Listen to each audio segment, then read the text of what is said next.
धुंधलके में मोहब्बत। आरव की ट्रेन जब पुराने पुल से गुजरी तो गंगा का विस्तार उसे एक बार फिर शांति दे गया।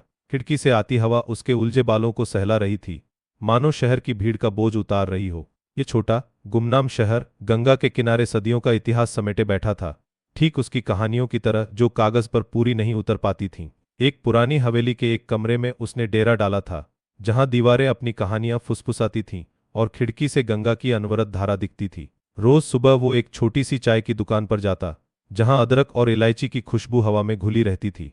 एक दिन उसने उसे देखा, मिहिका, एक सादी सूती साड़ी में, हाथों में एक स्केचबुक थामे, नदी की ओर मुख किए बैठी थी। उसकी आंखों में एक गहरी शांत झील सी गंभीरता थी, जिसमें ढेरों अनकहे राज तैर रहे हों।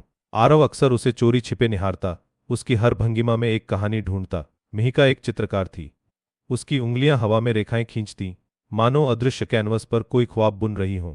एक दिन बारिश ने अचानक दस्तक दी। आरव और मिहिका दोनों ही चाय की दुकान के छोटे से शेल्टर के नीचे खड़े थे। हवा में मिट्टी की सोंधी खुशबू और चाय की गर्माहट घुल रही थी। बारिश में चाय का अपना ही मजा है, आरव ने कहा। उसकी आवाज में संकोच और एक अनकही उम्मीद थी। मिहिका मुस्कुराई। और मिट्टी की ये खुशबू, लगता है जैसे जमीन भी कुछ कह रही हो। यह उनकी बातचीत की पहली सीढ़ी थी।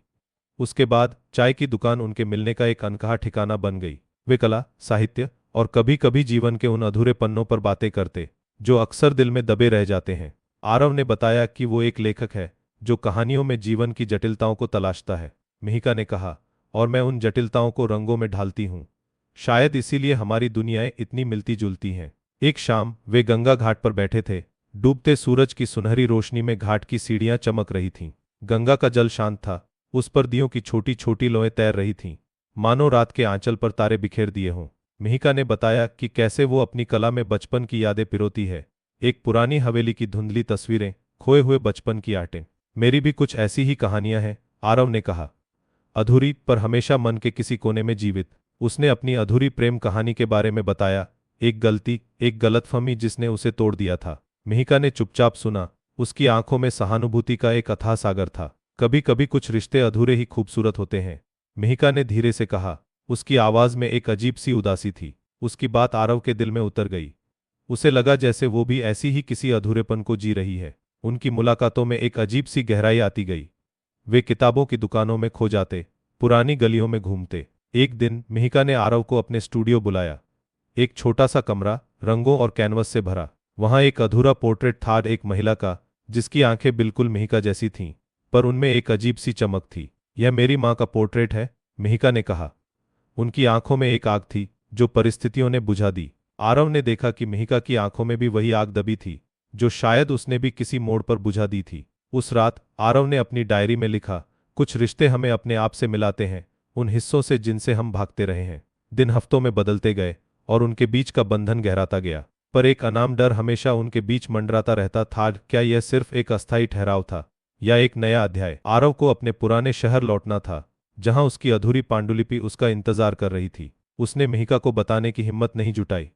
हर बार जब वो कहने की सोचता, उसकी आवाज गले में अटक जाती। एक दिन मिहिका अपने स्टूडियो में एक पोर्ट्रेट बना रही थी आरव का। उसकी आंखें कैनवस पर थीं, पर मन आरव की हर बात दोहरा रहा था, हर मुलाकात की यादें बुन रहा था। उसी शाम आरव ने आखिर हिम्मत जुटाई। वे गंगा घाट पर बैठे थे जब उसने अपने जाने की बात बताई। मिहिका ने कोई प्रतिक्रिया नहीं दी। उसकी आंखें शून्य में ताक रही थीं, मानो उसने ये सब पहले ही जान लिया हो। मैं समझती हूँ, उसने धीरे से कहा। हर कहानी का एक अंत होता है, भले ही वो अधूरा क्यों न हो। आरव को लगा जैसे कोई भारी पत्थर उसके दिल से हट गया हो, पर एक खालीपन भी छा गया था। अगले दिन जब आरव अपनी ट्रेन पकड़ने जा रहा था, तो मिहिका स्टेशन पर नहीं थी। उसने उम्मीद भी नहीं की थी, पर उसके दिल के किसी कोने में एक हल्की सी टीस उठ रही थी। ट्रेन चली और खिड़की से उसने उस शहर को पीछे छूटते देखा, जहां उसकी एक कहानी अधूरी रह गई थी। 2 साल बाद आरव की किताब प्रकाशित हुई। नाम था धुंधलके में मोहब्बत। उसकी पहली प्रति उसने एक छोटे से लिफाफे में डाली, साथ में एक हाथ से लिखा खत।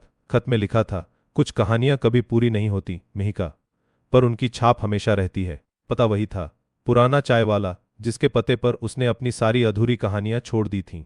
मिहिका को वो किताब कभी मिली या नहीं, आरव नहीं जानता था, पर उसे उम्मीद थी, क्योंकि कुछ रिश्ते पन्नों पर नहीं, आत्मा में लिखे जाते हैं, और धुंधलके में भी उनकी रोशनी कभी नहीं बुझती। आपको यह कहानी कैसी लगी?